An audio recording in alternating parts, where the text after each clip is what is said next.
Vamos a obviar capítulo 1 y nos vamos a ir al capítulo 2 y versículo 7. Y vamos aquí a ver lo que sucedió inmediatamente después de la muerte de Josué.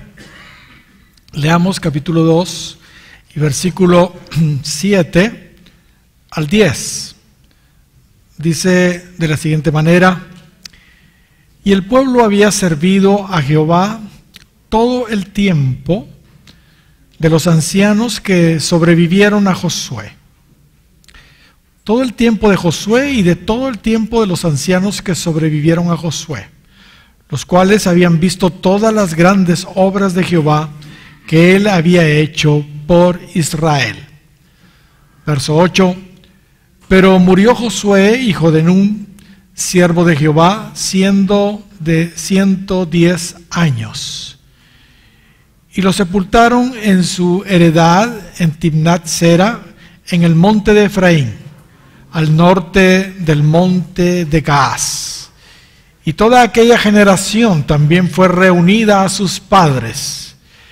Y se levantó después de ellos otra generación que no conocía a Jehová ni la obra que él había hecho por Israel. Muy bien, aquí se nos relata la muerte de Josué a los 110 años y vemos que su sepultura fue en Timnat-Sera, la heredad que él pidió, según se lee en Josué, capítulo 19 y verso 50. Solo para referencia pueden apuntarlo. 19:50 de Josué. Es interesante que, sin excepción, hermanos, todos los patriarcas fueron enterrados, óigalo bien, en su heredad. Aún José, ¿se recuerdan ustedes? Pidió que los hijos de Israel llevaran sus huesos y los enterraran en Canaán, que los llevaran desde Egipto hasta Canaán. Otro asunto llamativo respecto a esto es que los profetas Malaquías, Zacarías y Ageo, que nos anuncian en sus escritos la segunda venida del Señor, están sepultados, interesantemente, en el monte de los Olivos. Y sin duda, hermanos, hay una razón muy poderosa por esto. Cuando el Señor venga, afirmará sus pies, como todos sabemos, según Zacarías, capítulo 14, versos 3 y 4, ahí, en el monte de los Olivos. Los animo a leer el comentario del Dr. Bailey sobre esas escrituras, ahí en sus libros de Profetas Menores 3. ¿Saben algo? Donde morimos y nos entierran, hermanos, es importante. Donde morimos y nos entierran es importante. Y no me estoy refiriendo necesariamente al lugar físico, aunque pienso que también, pero no me estoy refiriendo necesariamente al lugar físico o al cementerio donde nos sepultan. Me estoy refiriendo a nuestro lugar espiritual, donde terminamos nuestra vida, donde terminamos nuestra caminata cristiana, digámoslo así. También se nos dice en el versículo 10, que toda aquella generación de Josué murió y fue reunida con sus padres. Notemos también esto, porque es importante. ¿Sabe? Nosotros, cuando morimos, nos reunimos con nuestros padres espirituales y con nuestra familia espiritual que se nos han adelantado. Por eso es muy importante donde nosotros estamos y donde terminamos nuestra vida en el Señor. Que Dios nos permita, hermanos, estar en una buena iglesia, con una gran visión y con buenos padres espirituales. Ya que al morir iremos sin ninguna duda al lugar donde ellos fueron, según estamos viendo. Donde ellos están, ese será, hermanos, nuestro lugar. Esa será nuestra posición eterna. Ahora, aquí en el versículo 7 dice que el pueblo sirvió a Jehová todo el tiempo de Josué y todo el tiempo de los ancianos que sobrevivieron a Josué. Y en el verso 10 dice que después de la muerte de toda esa fiel generación, se levantó otra generación que no conocía a Jehová, ni la obra que él había hecho por Israel.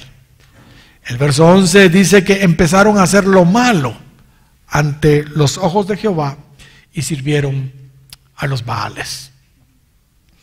Aquí tenemos otra lección y vemos otra lamentable realidad. Mucha gente, mientras persiste la influencia, digamos, sobre ellos de gente piadosa, se mantienen bien con Dios y caminan con Dios. Pero cuando estos faltan, lamentablemente ellos se apartan del Señor. Un ejemplo elocuente es el famoso rey Joás. Creo que todos conocemos esa historia. Segunda de Reyes, capítulo 12 y versículo 2, dice: y Joás hizo lo recto ante los ojos de Jehová todo el tiempo que le dirigió el sacerdote Joiada. Y si leemos en Segundo de Crónicas, capítulo 24 y versículo 22, vemos que cuando murió el sacerdote Joiada, Joás no se acordó de la misericordia que Joiada había hecho con él. E incluso Joás mató a Zacarías, el hijo del sacerdote Joiada. Qué triste, ¿verdad? Él hizo lo recto ante los ojos de Jehová todo el tiempo que le dirigió el sacerdote Joiada, pero cuando él murió, él no se acordó de todo esto. No se acordó de Dios y hasta mató a Zacarías, hijo de Joiada. Muchas veces incluso, hermanos, no es necesario que mueran los líderes, o sea, las buenas influencias, para que las personas se aparten o se desvíen del Señor. Con tan solo que no estén presentes, hay veces basta. Por ejemplo, acordémonos del pueblo de Israel. Moisés, cuando no regresaba del monte Sinaí, ahí en el capítulo 32 del Éxodo, Israel dijo: ¿y qué pasó con Moisés? Y cuando Moisés bajó, ya ellos habían hecho un becerro de oro. Cayó en idolatría, pues. Unos días se fue Moisés. La influencia espiritual se fue y ellos cometieron pecado. Nehemías, cuando fue a renovar su permiso con el rey, ahí en el capítulo 13 de Nehemías, el pueblo se desenfrenó y se le descubren ahí 4 terribles pecados al pueblo de Israel en ausencia de Nehemías. Un tiempo se fue y cuando él regresó se fue a encontrar pecados. Metieron impíos a vivir en la casa de Dios. Dejaron de diezmar también. Profanaron el sábado. Y en cuarto lugar, cometieron inmoralidad. Aún el mismo sacerdote emparentó con inconversos, con impíos. Por eso Pablo decía en Gálatas capítulo 4 y versículo 18, bueno es mostrar celo. En lo bueno siempre, dice, siempre. Y no solamente cuando estoy presente con vosotros. Que dice Filipenses capítulo 1 y versículo 27, Pablo dice, solamente que os comportéis como es digno del Evangelio de Cristo, para que o sea que vaya a veros o que esté ausente, oiga de vosotros que estáis firmes en un mismo espíritu, combatiendo unánimes por la fe del Evangelio. Mis hermanos, nosotros no debemos depender de los demás para caminar bien con Dios. Aunque los piadosos son una inspiración para todos nosotros, nuestra principal fuente, como sabemos, debe ser realmente el Señor. No debemos depender de las experiencias de otros, debemos tener nuestras propias experiencias, nuestras propias convicciones. Amén. Con el Señor, nuestra propia vida devocional, nuestros propios avivamientos, pues, porque hay creyentes de retiros, de encuentros, de campañas evangelísticas, de aniversarios de iglesia, y ahí como que agarran fuego, pero de ahí, ¿entiendes? Llamarada de Tusa, cabal. Sucede, hermanos. Como vimos al principio, del verso 11 al verso 19, tenemos en resumen la penosa historia de Israel durante el período de los jueces. Mientras Josué vivía, tuvieron reposo. Pero ¿qué pasó después? ¿Qué pasó después? ¿Será que lo volvemos a leer? Leámoslo otra vez. Después los hijos de Israel hicieron lo malo ante los ojos de Jehová y sirvieron a los Baales. Esto fue después de la muerte de Josué. Dejaron a Jehová, el Dios de sus padres, que los había sacado de la tierra de Egipto, y se fueron tras otros dioses, los dioses de los pueblos que estaban en sus alrededores, a los cuales adoraron y provocaron a ira a Jehová, y dejaron a Jehová y adoraron a Baal y a Astarot. Y se encendió contra Israel el furor de Jehová, el cual los entregó en manos de robadores que los despojaron y los vendió en manos de sus enemigos de alrededor. Y no pudieron ya hacer frente a sus enemigos. Por donde quiera que salían, la mano de Jehová estaba contra ellos para mal, como Jehová había dicho, como Jehová se los había jurado, y tuvieron gran aflicción. Verso 16, y Jehová levantó jueces que los libraran de mano de los que los despojaban, pero tampoco oyeron a sus jueces, sino que fueron tras dioses ajenos, a los cuales adoraron y se apartaron pronto del camino en que anduvieron sus padres, obedeciendo a los mandamientos de Jehová. Ellos no hicieron así. Verso 18, y cuando Jehová les levantaba jueces, Jehová estaba con el juez y los libraba de mano de los enemigos todo el tiempo de aquel juez, porque Jehová era movido a misericordia por sus gemidos a causa de los que los oprimían y afligían. Verso 19, mas acontecía que al morir el juez, ellos volvían atrás y se corrompían más que sus padres, siguiendo a dioses ajenos para servirles e inclinándose delante de ellos, y no se apartaban de sus obras ni de sus obstinados caminos. Una vez más, entonces, hermanos, vemos aquí la verdad que cuando no está el ratón, hacen fiesta. O cuando no está el gato, más bien, hacen fiesta los ratones. Cuando no está el ratón, los gatos tienen hambre. Pero cuando no está el gato, hacen fiesta los ratones. Como ya mencionamos anteriormente, aquí en esta porción, hermanos, vemos claramente la constante, el círculo vicioso, que se repitió una y otra vez durante esta era de los jueces. Recordemos: reposo, rebelión, represión, arrepentimiento, gobernante, liberación Y nuevamente reposo, rebelión, reprensión, arrepentimiento, gobernante, liberación, reposo. Esa era la historia del libro de los Jueces.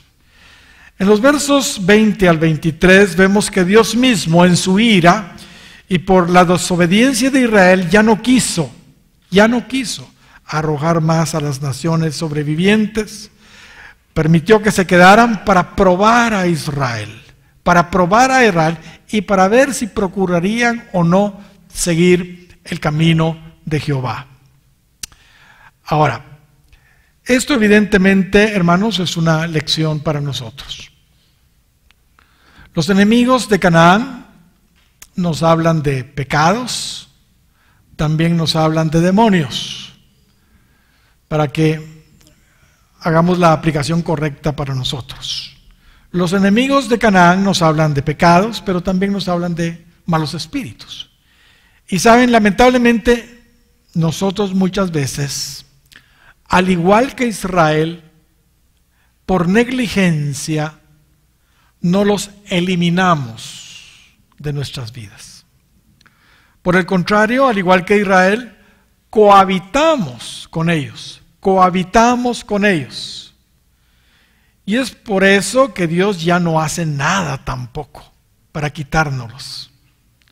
Así que, al igual que con Israel en aquel entonces, Él en su voluntad permisiva los ha dejado para probarnos, para examinarnos a nosotros.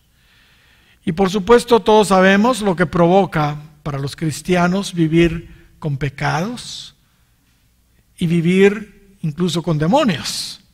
Las cosas no van nada bien para uno como cristiano si tiene pecados o si tiene demonios, ¿no creen ustedes? Las cosas no van nada bien. Así que esa es una situación que debemos de considerar. La bendición de Dios se va, surgen problemas y más problemas. Así que es de esta manera que Él saca provecho aún de esos pecados y esos demonios que no eliminamos muchas veces de nuestra vida. Porque, hermanos, tenemos que hacer la aplicación para nosotros hoy. Realmente Dios usó en aquel entonces a los enemigos de Israel que ellos mismos dejaron para enseñarles a ellos a hacer guerra, porque ellos no habían conocido la guerra como leímos. Eran generación que no habían conocido la guerra, ¿entienden? Y entonces muchas veces Dios permite que nosotros aprendamos a batallar espiritualmente, porque nosotros mismos tenemos la culpa de tener pecados y malos espíritus dentro de nosotros.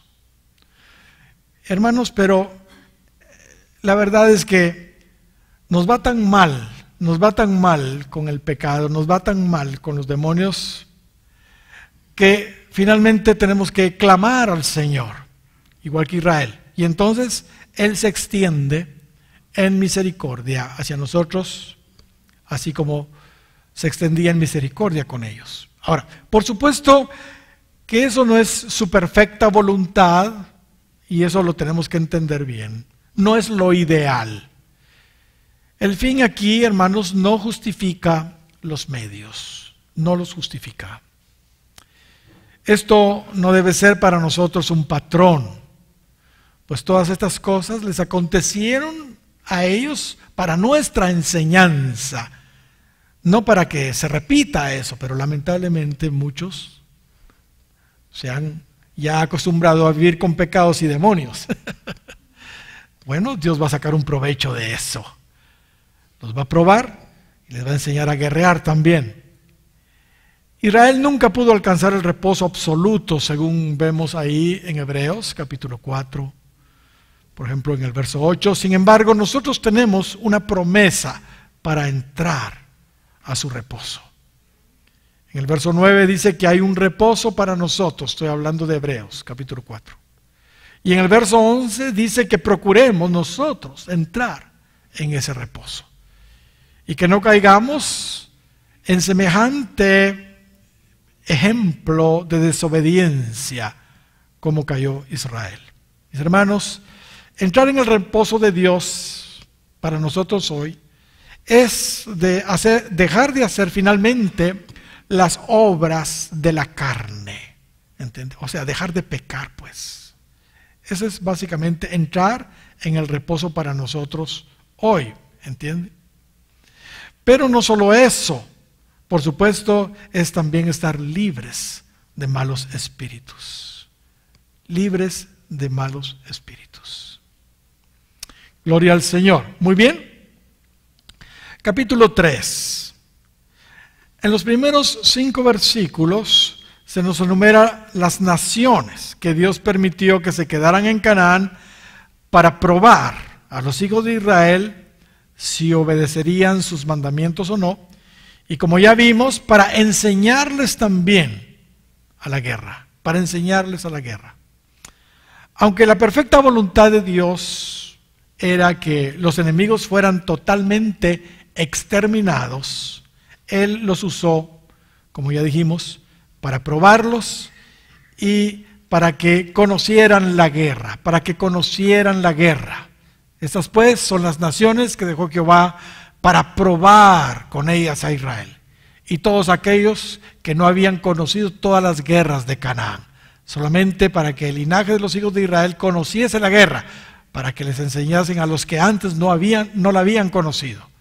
Los 5 príncipes de los filisteos, todos los cananeos, los sidonios, los heveos, que habitaban en el monte Líbano, desde el monte de Baal Hermón hasta llegar a Amat. Y fueron para probar con ellos a Israel, para probar si obedecerían a los mandamientos de Jehová que él había dado a sus padres por mano de Moisés. Así los hijos de Israel habitaron entre los cananeos, heteos, amorreos, fereceos, heveos y jebuseos. ¿Se dan cuenta? No era la voluntad perfecta de Dios, pero ahora Él lo va a aprovechar para examinarlos a ellos y también para enseñarles a la guerra. En situaciones como estas, sí aplican las palabras del apóstol Pablo, cuando en Romanos capítulo 8 y versículo 28 dice: y sabemos que a los que aman a Dios, todas las cosas les ayudan a bien. Esto es, a los que conforme a su propósito son llamados.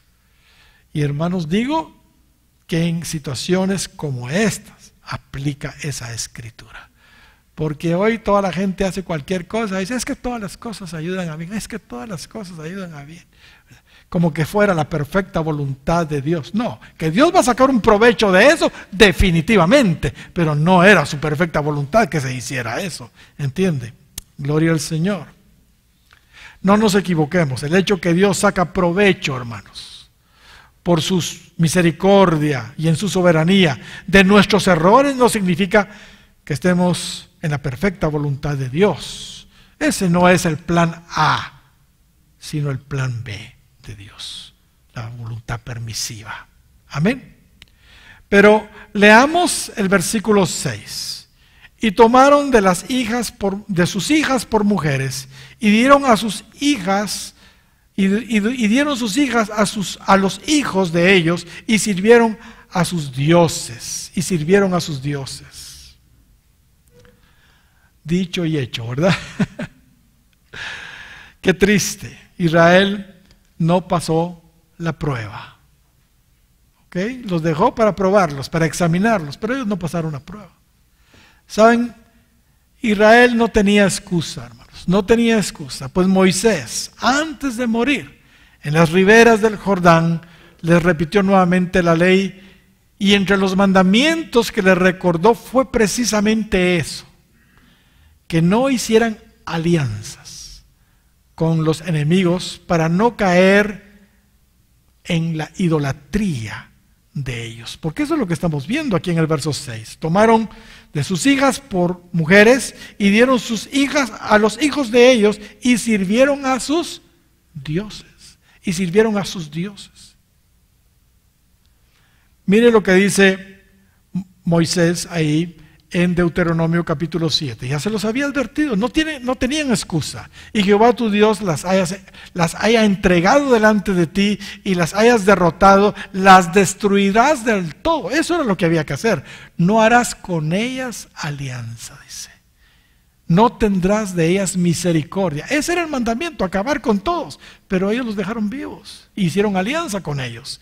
Y no emparentarás con ellas, no harás tu hijo a su hijo, tu hija a su hijo, ni tomarás a su hija para tu hijo, porque desviará a tu hijo de en pos de mí, y servirán ¿qué? A dioses ajenos. A dioses ajenos, y el furor de Jehová se encenderá sobre vosotros y te destruirá pronto.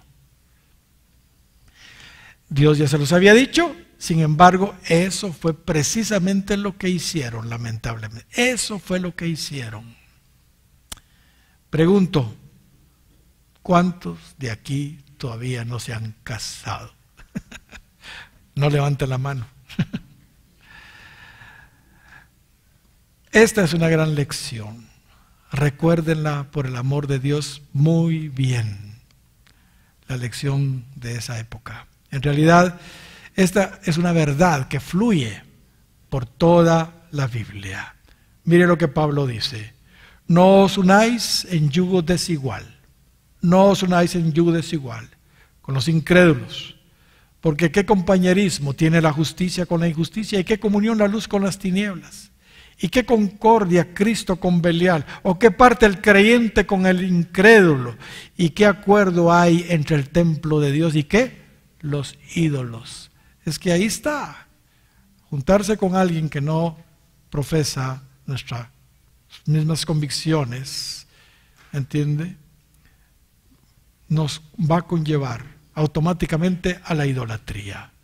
Porque vosotros sois el templo del Dios viviente, como Dios dijo. Habitaré y andaré entre ellos, y seré su Dios, y ellos serán mi pueblo. Ya en el casamiento se ve. ¿Dónde nos casamos? ¿En qué iglesia? ¿En aquella o en aquella? Cuando nace el chiriz, ahí ya se ve. ¿Me entiende? Uno quiere bautizarlo y el otro quiere presentarlo en la iglesia. Y ahí ya tenemos el problema. Uno quiere ir a bailar y el otro quiere ir al culto. ¿Entiendes? Ahí está el problema. Ahí está el problema. Uno quiere oír música de Dios y el otro quiere música del mundo. Que sigue diciendo, por lo cual salid en medio de ellos y apartaos, dice el Señor, y no toquéis lo inmundo, y yo os recibiré, y seré para vosotros por Padre, y vosotros me seréis hijos e hijas, dice el Señor Todopoderoso. Notemos cómo el asunto de unirse entonces en yugo desigual automáticamente nos conduce a la idolatría, nos involucra con la idolatría. ¿Qué le pasó a Salomón por casarse con mujeres paganas? Primera de Reyes, capítulo 11 y verso 4. Y cuando Salomón era ya viejo, sus mujeres inclinaron su corazón, ¿qué? Tras dioses ajenos. Tras dioses ajenos. Y su corazón no era perfecto con Jehová su Dios, como el corazón de su padre David. Notemos, se casa con paganas, automáticamente cayó en idolatría. Así que, jóvenes, señoritas, no crean que pueden empezar una relación con alguien que no conoce al Señor, ni de compromiso, ni de noviazgo, con un inconverso. Definitivamente no se vale, no se puede. Algunos creen que lo van a convertir o la van a convertir. Pero la realidad es que las estadísticas dicen todo lo contrario. Terminan, lamentablemente, ellos convirtiéndose a los otros. Ya empezar un compromiso con alguien inconverso ya demuestra que esa persona no tiene convicciones claras con el Señor. El asunto entonces debe ser al revés, ¿entiende? Que ellos primero lleguen al Señor, ¿entiende? Si alguien está interesado en usted, pues llévelo a Cristo, llévelo al Señor, métalo a la iglesia. Cuando ya ha aceptado a Cristo, cuando ya lo han desenchamucado, cuando ya le ministraron el bautismo en el Espíritu Santo, cuando ya pasó un año bajo el escrutinio de toda la iglesia y del pastor, entonces tal vez,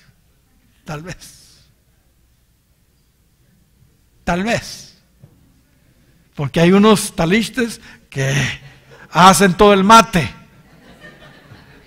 Pero ya cuando se casaron, bueno, mijita, adiós iglesia. Cuidado, cuidado. Amén. Hay testimonios que les podría contar. Ay, una pobre hermana, feliz que se había casado. Y en la noche de bodas, bueno, mija, le dijo, y saca la botellona allá en el cuarto, y saca su cigarrón, aquí ya estuvo. Entonces ella inmediatamente se levantó y le dijo, última vez que te miro, y se salió del cuarto hasta el día de hoy. Eunuca por causa del reino de los cielos. ¿Cuántos dan gloria al Señor? Así que así es el asunto. Entonces, ya que ha pasado todo ese tiempo, entonces ya que empiecen una relación, no de noviazgo, de compromiso, por supuesto, si es la pareja realmente que el Señor tiene para ustedes, si no, nada. Ok, insisto entonces, Dios permitió que algunos enemigos quedaran en la tierra por dos cosas. Para probar a Israel si obedecerían sus mandamientos. Recuerde, Dios en su voluntad permisiva probó a Israel dándoles la oportunidad para hacer luz sobre esas naciones paganas, para hacer las cosas diferentes, pues. Como lo fue, por ejemplo, en su tiempo José ahí en Egipto, como lo fue Daniel, como lo fue Sadrach, Mesach, Abednego ahí en Babilonia. Pero todos conocemos el triste resultado de Israel. Ese examen no lo pasó. Israel falló en obedecer los mandamientos y no fue luz para ellos, para esa gente. Antes se mezclaron con ellos y sirvieron a sus dioses. Y segundo, Dios permitió aprovechó que se quedaron para enseñarles a la guerra. Para ese entonces, como ya hemos visto, prácticamente todo Israel era una nueva generación que no habían luchado en la conquista, así que Dios, en su soberanía, estaba sacando provecho de los sobrevivientes cananeos y demás enemigos para enseñarle a Israel a pelear. Los enemigos de Israel, como ya dijimos, nos hablan de pecados y también de demonios. Así que Dios quiere que aprendamos a luchar y derrotar como soldados de su ejército en contra de esos enemigos internos que tenemos y externos, pecados y demonios. Ahora, todos entendemos que judicialmente Cristo ya derrotó el pecado y al enemigo en la cruz, eso ya lo entendemos. Sin embargo, es evidente que la naturaleza de pecado sigue en nosotros vivita y coleando, ¿verdad? Y los demonios todavía están molestándonos todo el tiempo. Así que Dios saca provecho de esto para que aprendamos a hacer guerra espiritual, hermanos, y avancemos. Gloria al Señor. Algunos inocentes creen que los creyentes ya están libres del pecado, porque Cristo se los llevó todos en la cruz del Calvario, que ya no tienen pecado, y que no pueden tener demonios tampoco, porque son nacidos de nuevo, y ya tienen. Yo puse en mis notas, ja, ja, ja. Después de tantos años de pastorear y de echar fuera demonios y de ministrar personas, hermanos, no he visto a uno solo que no tenga pecados y no he visto a uno solo que no, bueno, sí, que no tengan demonios, y hay varios, hay muchos, pero solo he echado fuera demonios de cristianos, no de inconversos, solo de cristianos. Y he echado, no exagero, a miles de personas le he echado fuera los demonios. Lamentablemente los cristianos hoy se han acostumbrado a vivir con sus pecados y aún se han acostumbrado a vivir con los demonios que los oprimen o que los tienen adentro de ellos. Al igual que el pueblo de Israel con los usurpadores de Canaán, que por negligencia dejaron vivos, así también muchos cristianos por negligencia, viven con sus pecados y demonios. Muy bien, aquí en este punto entran los capítulos del 17 al 21, capítulos 17 al 21, ¿entiende? Pero vamos a empezar por donde tenemos que empezar ahora, con el primer juez, Otoniel. Hicieron pues los hijos de Israel, dice el versículo 7 del capítulo 3, lo malo ante los ojos de Jehová, y olvidaron a Jehová su Dios y sirvieron a los Baales y a las imágenes de acera. Y la ira de Jehová se encendió contra Israel y los vendió en manos de Cusán Risataim, rey de Mesopotamia. Y sirvieron los hijos de Israel a Cusán Risataim 8 años. ¿Y qué dice el verso 9? Entonces clamaron los hijos de Israel a Jehová, y Jehová levantó a un libertador de los hijos de Israel y los libró. Esto es Otoniel, hijo de Cenaz, hermano de menor de Caleb. Y el Espíritu de Jehová vino sobre él y juzgó a Israel y salió a batalla. Y Jehová entregó en su mano a Cusán Risataim, rey de Siria, y prevaleció su mano contra Cusán Risataim, y reposó la tierra 40 años, y murió Otoniel, hijo de Cenaz. En esta porción, hermanos, encontramos el primer ciclo. El pueblo de Israel pecó, y por mezclarse con los habitantes de la tierra, cayeron en idolatría, en grosera idolatría. Así que Dios levantó enemigos externos para que los oprimieran. Dios levantó a los de Mesopotamia. Mesopotamia, como ya sabemos, era el territorio entre el Tigris y el Éufrates, ríos, donde también se localizan Asiria y Babilonia. Es el actual Irak.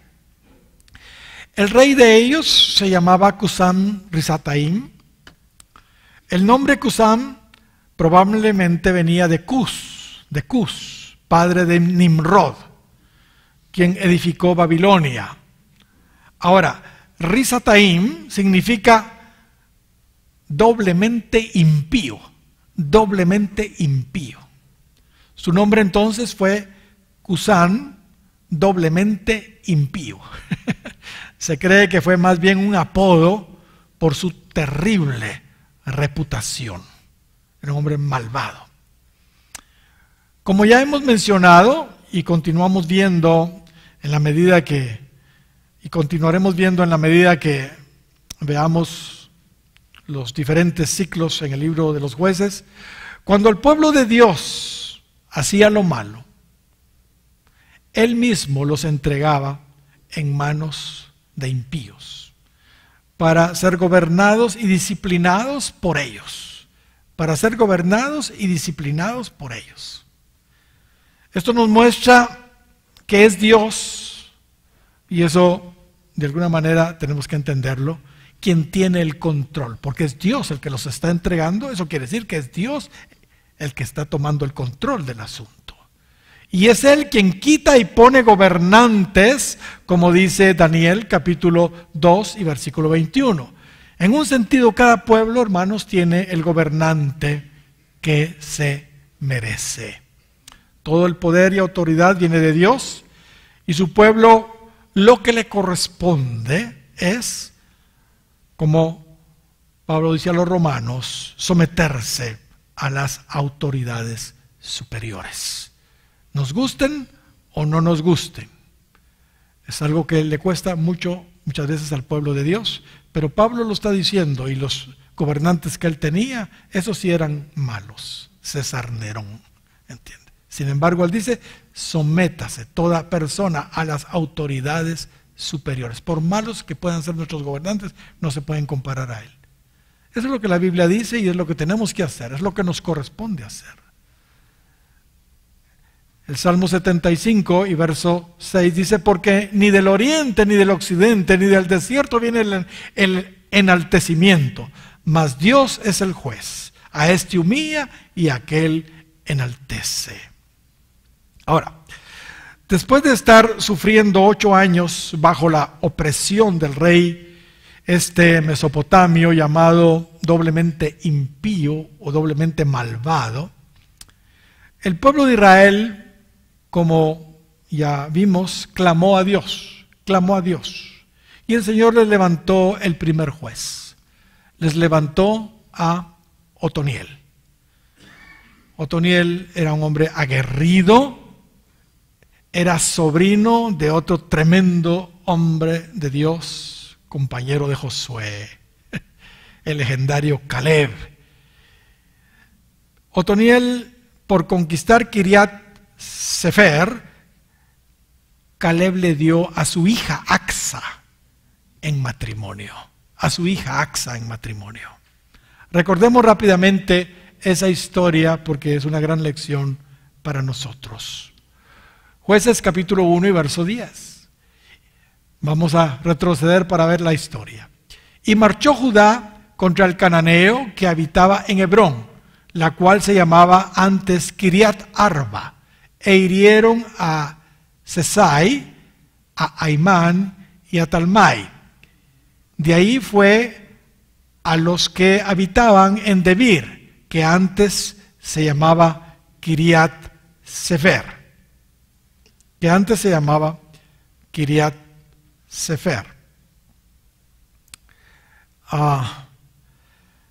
Aquí se nos narra entonces, hermanos, que la tribu de Judá, dirigida por Caleb, después de derrotar a los gigantes de Hebrón, se fue a los habitantes de Debir, que antes se llamaba Kiriat Sefer. Y sigue diciéndonos en el versículo 12, y dijo Caleb: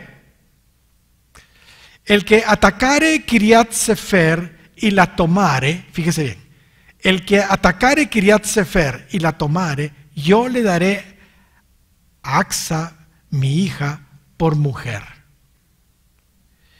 Y la tomó Otoniel, hijo de Cenaz, hermano menor de Caleb, y él le dio Acsa, su hija, por mujer. Y cuando ella se iba con él, ya de luna de miel, ¿verdad?, le persuadió, o sea, Otoniel persuadió a Acsa que pidiese a su padre un campo.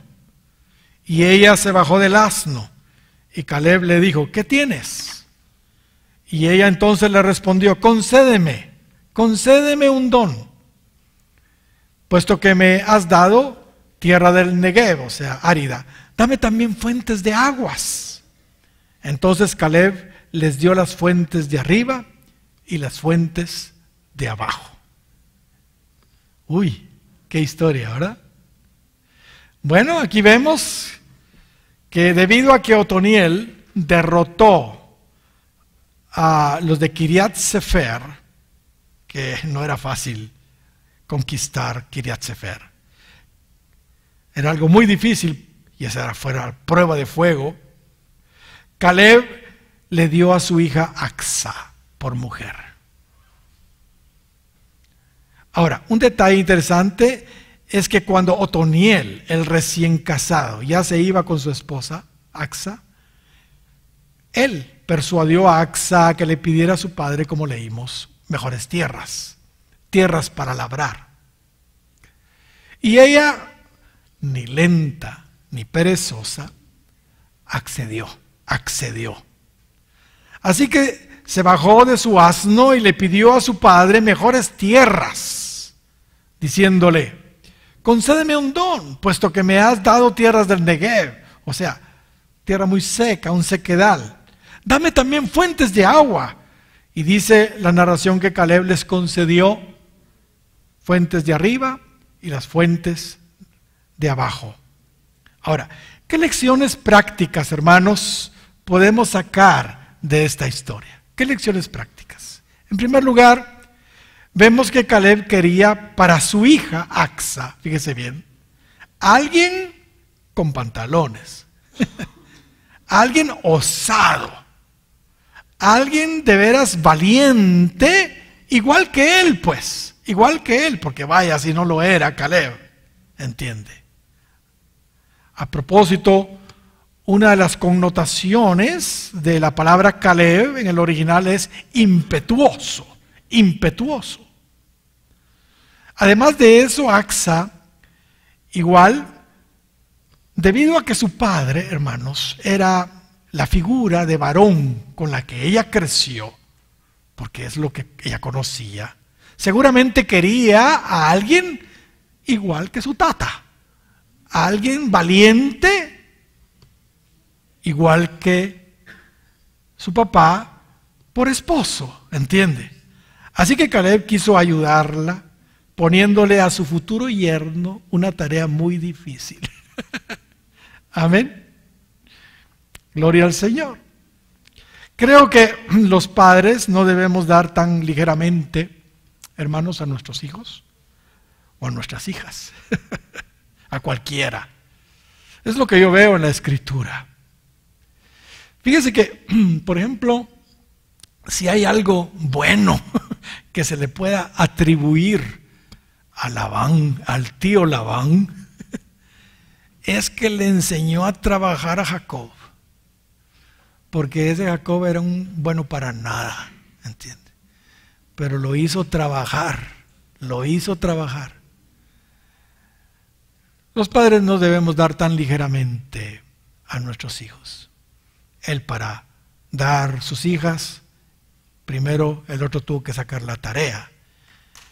Y Caleb para dar a su hija Acsa, dejó que Otoniel sacara la tarea. Amén. Ahora, Otoniel no era un tirado con onda, ¿verdad? No era un surumbo por ahí, no era cualquier persona. Él fue alguien definitivamente también con los pantalones bien puestos, muy valiente. Eso lo demostró al conquistar esa tremenda ciudad difícil de conquistar. También se destaca en él que no era alguien conformista, ¿entiende? Eso lo vemos cuando induce a su esposa a pedir mejores tierras. Cuando ya se iban, le dijo, por favor, pedile a tu papá algo mejor que lo que nos dio. Pídele tierras para labrar. Y eso dice mucho también de una persona, no es conformista. El territorio conquistado que le regaló su suegro Caleb era muy árido, así que Otoniel persuadió a su esposa nueva, a su nueva esposa, a que le pidiera a su padre Caleb mejores tierras para labrar. Y saben, esas virtudes hicieron que Otoniel llegara a ser nada menos que el primer juez de Israel. Esas virtudes. Y de Acsa, ¿qué podemos decir? ¿Qué podemos decir de Acsa? Fue en primer lugar una mujer sujeta a su esposo, ya de entradita. Primero notemos cómo quiso agradar a su padre, pero también, ahora que se casó, se sujetó en la primera orden que se le dio. Ahí ya se vale, ¿verdad?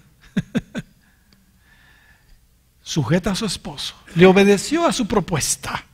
Obviamente tampoco ella era una conformista, pues accedió a la petición de Otoniel de pedirle mejores tierras a su padre Caleb para labrar y que tuvieran fuentes de aguas. Así que por el apoyo de ella, su esposo fue tremendamente bendecido. Fue tremendamente bendecido. Las esposas, hermanos, deben pedirle a Dios ser como Acsa.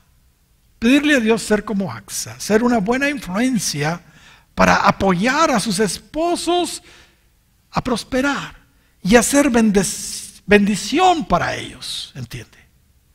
Muchas veces los esposos sentimos que nuestra vida, nuestra tierra está desierta, nuestra tierra está árida, pero la intervención sabia de una esposa como Acsa puede traer aguas frescas y abundantes para nuestra vida y para nuestra familia. Yo lo veo y lo digo con propiedad, todo el tiempo con mi esposa Acsa. Acsa apoyó a su esposo, lo ayudó a moverse en la dirección correcta. Ella buscaba que su esposo obtuviera lo mejor de Dios para él, lo mejor que Dios tenía para él. Las esposas tienen, hermanas, gran influencia sobre sus esposos. Ustedes, esposas, tienen gran influencia sobre sus esposos. Pueden ser de bendición, pero como Axa, ¿verdad? Como la mujer virtuosa del capítulo 31 de Proverbios, pero también pueden ser de maldición, como Jezabel. Jezabel estaba involucrada en espiritismo, en idolatría, y no apoyaba para nada a Acab, para bien no lo apoyaba, sino solo lo manipulaba para mal, y lo llevó a ser el peor rey de Israel de todos los tiempos. Dice Primera de Reyes, capítulo 21 y verso 25, a la verdad, dice, ninguno fue como Acab, que se vendió para hacer lo malo ante los ojos de Jehová, porque Jezabel, su mujer, lo incitaba, dice. Qué terrible. Pero Axa ayudó a Otoniel a presionar para alcanzar una mejor herencia, lo mejor que Dios tenía para ellos como pareja, como matrimonio. Las fuentes de aguas que ella pidió pueden hablarnos de las dos lluvias, la temprana y la tardía. Espiritualmente hablando, ella estaba pidiendo, además de la experiencia de la lluvia del Espíritu Santo en Pentecostés, la experiencia de la lluvia del avivamiento que viene, que a propósito será doble. Así lo dice Joel capítulo 2 y versículo 23. Vosotros también, hijos de Sión, alegraos y gozaos en Jehová vuestro Dios, porque os ha dado la primera lluvia a su tiempo, y hará descender sobre vosotros lluvia temprana y tardía, como al principio. Gloria al Señor. El doctor Bailey nos dice en su libro que Otoniel fue un hombre que produjo frutos de justicia.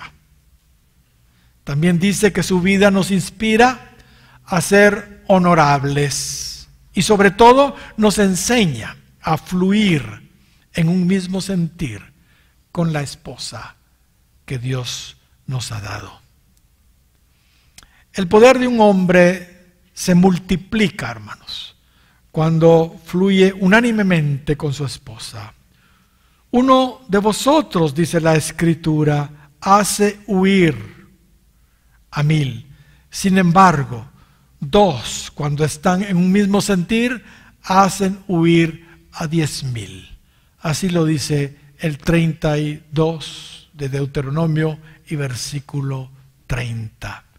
La razón es sencilla, es porque el Señor está con ellos. Pues Eclesiastés capítulo 4 y versículo 12 dice que cordón de 3 dobleces no se rompe fácilmente. Gloria al Señor. En realidad, solo un hombre osado como Otoniel, y cuyas fuerzas estaban multiplicadas por esa maravillosa unidad con su esposa Axa, podían enfrentar a un rey tan siniestro y doblemente impío como Cusán Risataim. Aunque debemos resaltar que quien realmente lo capacitó para derrotar al rey de Mesopotamia y para juzgar a Israel fue ese tercer doblez, el Espíritu Santo. Dice Jueces capítulo 3 y versículo 10, y el Espíritu de Jehová vino sobre él y juzgó a Israel y salió a batalla, y Jehová entregó en su mano a Cusán Risataim, rey de Siria, y prevaleció su mano contra Cusán Risataim. No en balde, Otoniel significa Dios es poderoso o fuerza de Dios. El significado de su nombre claramente vemos que daba la gloria a Dios. Aleluya. Muy bien, Ahod es nuestro siguiente juez. Ahod. Dice el verso 12 del capítulo 3. Volvieron los hijos de Israel a hacer lo malo ante los ojos de Jehová. Y Jehová fortaleció a Eglón, rey de Moab, contra Israel, por cuanto habían hecho lo malo ante los ojos de Jehová. Después de un periodo de 40 años de reposo bajo el liderazgo de Otoniel, vemos el lamentable segundo ciclo de rebelión de Israel. En esta oportunidad fueron los moabitas los que Dios usó para disciplinar a Israel. Ahí los encontramos al sur. Notemos cómo aquí, en el verso 12, se nos dice que Jehová fortaleció. Voy a regresar. Jehová fortaleció a Eglón, rey de Moab, contra Israel. Como ya hemos mencionado, es Dios el que levanta a los malvados como vasos de ira para castigar a los suyos cuando éstos hacen lo malo ante los ojos de Él. Cuando su pueblo, hermanos, cuando su pueblo no quiere ser enseñado por Dios, entonces Él usa al mismo enemigo para enseñarles. El verso 13 dice: Este juntó consigo a los hijos de Amón y de Amalec, y vino e hirió a Israel, y tomó la ciudad de las palmeras. Aquí vemos que Eglón, el rey de los moabitas, no actuó solo. Él se asoció con los amonitas y los amalecitas para combatir a Israel. Ahí los tenemos en el mapa. Ahora, recordemos que los de Moab y los de Amón en realidad eran parientes de Israel. Moab y Amón fueron los hijos del incesto de Lot, pero Lot era sobrino de Abraham. ¿Se recuerdan cuando sus hijas embriagaron a Lot? Las hijas de Lot lo embriagaron y se metieron con él. De ahí vinieron Moab y Amón. Y los amalecitas, de alguna manera, también estaban emparentados con Israel. Recordemos que Amalec era nieto de Esaú, hermano de Jacob, de donde desciende el pueblo de Israel en realidad. Hay un dicho que no sé cómo se dice exactamente: no hay mejor cuña que la del mismo palo, o no hay peor cuña que la del mismo palo, no sé. Pero esta es una verdad que aquí estamos viendo. Los parientes de Israel siempre fueron sus peores enemigos, hasta el día de hoy. ¿Y acaso no es verdad que los cristianos también tenemos medio hermanos en Cristo que constantemente nos están haciendo la guerra y nos están llevando la contraria? Bueno, si Dios levanta en contra de nosotros, si Dios los levanta en contra de nosotros, es porque los necesitamos. Igual que Israel, como estamos viendo. Y entre antes reconozcamos nuestras faltas, más pronto vamos a ser libres de ellos. Y más rápido también Dios va a tratar con ellos. La ciudad que tomó Eglón y sus aliados fue la ciudad de las palmeras, el nombre común de Jericó. La ciudad de las palmeras realmente era Jericó. Ahora, Jericó fue la primera ciudad que Israel conquistó y destruyó. ¿Se recuerdan? Cuando entraron a la tierra. Sin embargo, a estas alturas parece ser que los israelitas ya la habían reconstruido nuevamente, aunque no de una manera formal. Y digo no de una manera formal porque Josué había pronunciado una maldición para aquel que se atreviera a reconstruir Jericó. ¿Se recuerdan? Ahí lo encuentra usted en el capítulo 6 de Josué y versículo 26. La sentencia consistía en que el que la reconstruyera Jericó, los muros de Jericó, se le morirían sus hijos. Y como sabemos, unos 500 años después, durante el reinado del rey Acab, un hombre temerario llamado Hiel, sí, lo reconstruyó. Y por su atrevimiento, la maldición cayó sobre sus hijos y murieron, según Primero de Reyes, capítulo 16 y versículo 34. Verso 14.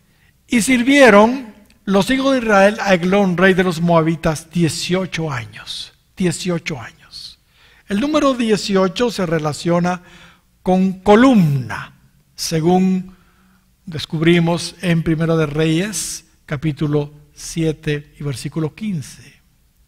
Ahí en el templo de Salomón se ve eso. Hablar de columna es hablar de fuerza, es hablar de fuerza. Así que el mensaje aquí podría ser que las fuerzas de Israel durante ese periodo estaban totalmente debilitadas. En el verso 15, en la primera parte, dice: y clamaron los hijos de Israel a Jehová, y Jehová les levantó un libertador, a Ahod, hijo de Gera, benjaminita, el cual era zurdo. Me gusta cómo se llama a Ahod acá. Se le llama libertador. Igual como vimos que se le llamaba a Otoniel, también se le llamaba así. Mis hermanos, sin duda Ahod, como cada uno de los jueces de Israel, nos anunciaban a aquel quien dijo de sí mismo: si el Hijo os libertare, seréis verdaderamente libres. Una figura, una sombra de Cristo. El segundo libertador y juez entonces que Dios levantó después de el arrepentimiento y clamor de Israel fue, como estamos viendo, Ahod, un benjaminita zurdo. Este juez fue usado para liberarlos de la opresión de Eglón, rey de Moab, quien, como ya mencionamos, dirigía también a los amonitas y a los amalecitas. ¿Saben algo? Aunque los de Benjamín eran conocidos, aquellos conocedores de la Biblia lo saben, eran conocidos por ser zurdos y ser muy hábiles con la mano izquierda, según Jueces capítulo 20 y versos 15 y 16. Fíjese que ellos con la zurda y una honda tiraban a gran distancia y no erraban a darle a un cabello. Tenían una puntería increíble. Pero hermanos, aunque los de Benjamín eran conocidos por ser muy hábiles con la mano izquierda, parece ser que Ahod, a diferencia de los otros habilidosos zurdos benjaminitas, usaba su mano izquierda más bien por algún impedimento en su mano derecha. Zurdo ahí significa impedido de la mano derecha. Impedido de la mano derecha. Así que ahora estamos viendo a un zurdo libertador. Un minusválido libertador. Algo interesante para comentar es que Benjamín significa, interesante, hijo de la mano derecha. Contradictorio, ¿verdad? Hijo de la mano derecha. Sin embargo, vemos que los de Benjamín, incluyendo a Ahod, este juez, se destacaron por ser hábiles con la mano izquierda, la mano más débil. Ahod entonces, el libertador de Israel, era un incapacitado de su mano derecha. Pero esa debilidad, hermanos, de Ahod, con su diestra, porque tenía problemas con ella, permitió, aleluya, que la diestra del Señor entrara en acción. Amén. Razón tenía el salmista al decir: la diestra del Señor es exaltada, la diestra del Señor hace proezas. Salmo 118 y versículo 16. El Salmo 21:8 dice: alcanzará tu mano a todos tus enemigos, tu diestra alcanzará a los que te aborrecen. ¿Saben? Moisés, quien también fue otro libertador de Israel, en una época diferente, pero igual libertador, también fue un limitado, aunque originalmente no lo era. No lo era, porque dice Hechos, capítulo 7 y versículo 22, que Esteban, cuando habla de él, dice que Moisés era poderoso en dichos y hechos. En otras palabras, Moisés era un gran orador. Pero, hermanos, parece que Dios le cambió esa su gran oratoria que tenía y lo hizo un tartajo, un tartamudo. Lo hizo limitado también. Amén. ¿Cuántos dan gloria al Señor? Hermanos, eso definitivamente nos recuerda el famoso y ya conocido mensaje del libro de los jueces. Dice Primera de Corintios, capítulo 1 y versículo 27, sino que lo necio del mundo escogió Dios para avergonzar a los sabios, y lo débil del mundo escogió Dios para avergonzar a lo fuerte. Y lo vil del mundo y lo menospreciado escogió Dios y lo que no es, para deshacer lo que es, a fin de que nadie se jacte en su presencia. Sigamos, dice la segunda parte del verso 15 del capítulo 3 de Jueces.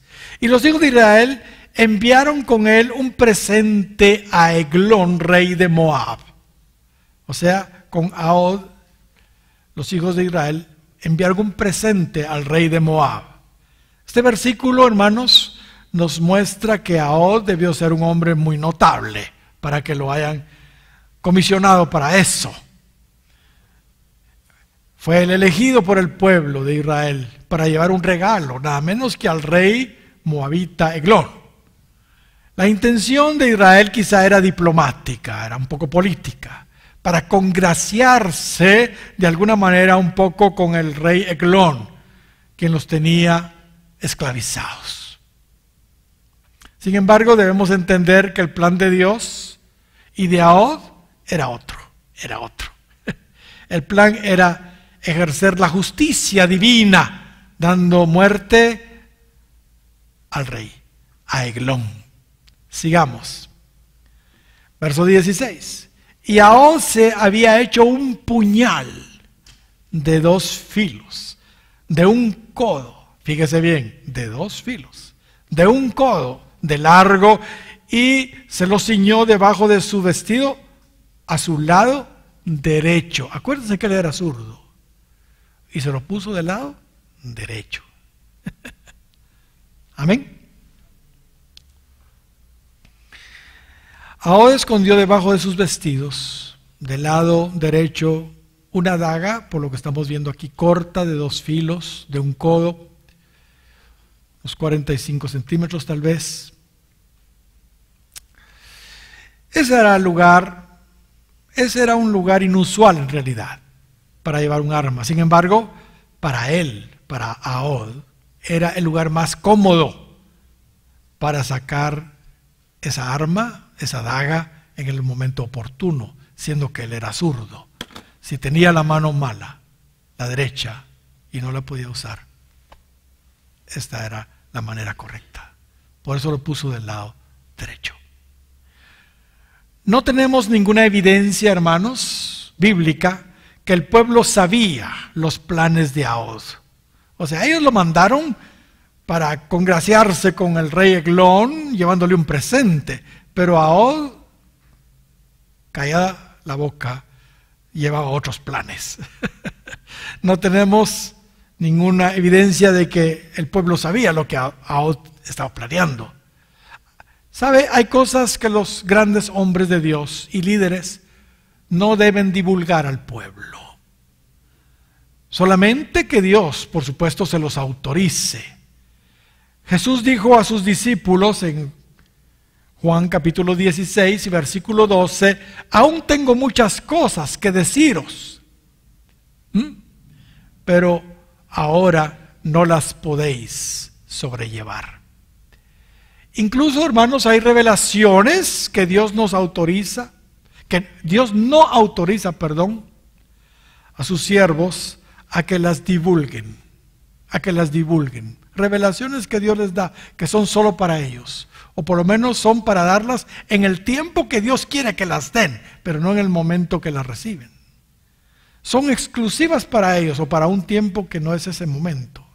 Cuando Pablo fue llevado al paraíso, dice 2 de Corintios, capítulo 12 y versículo 4, que oyó palabras secretas que el hombre no le es permitido repetir, inefables, que no le es dado al hombre expresar, decía Pablo.